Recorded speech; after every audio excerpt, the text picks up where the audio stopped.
இன்றைக்கும் வந்து 10 kilometre complete பண்ணியிருக்கேன். இன்றைக்கி வந்து டே 13, 15 டேஸில் 13 டேஸ் கண்டினியூ ஓடிருக்கேன். 130 கிலோமீட்டர் கிட்ட வந்து கம்ப்ளீட் பண்ணியிருக்கேன். ஸோ இன்றைக்கி டே வந்து என்னோட லெவலில் வந்து ரொம்ப டஃப்பாக இருந்தது. அதாவது எந்திரிச்சு நிற்கிறதுக்கே வந்து என்னுடைய பாடியில் அவ்வளோ பெயின் வந்துச்சு. இருந்தாலும் எனக்குள்ளே வந்து ஓகே, ஒரு விதமான டார்கெட் இருக்குது. ஓடலாமா நின்றுக்கலாமா அப்படிங்கிறதுல வந்து ஓடலாம், மெதுவாக ஓடிக்கலாம் அப்படிங்கிற மாதிரி எனக்கு நானே பிளான் பண்ணேன்.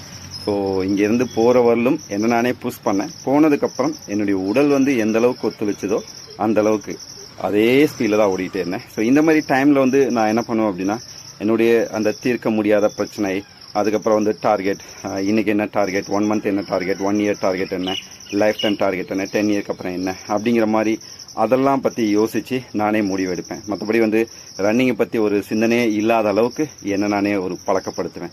ஸோ இதனால் வந்து ஒரு டயர்ட் இல்லாமல் கண்டினியூவாக முடிக்க முடியுங்கிற ஒரு தைரியம் வந்து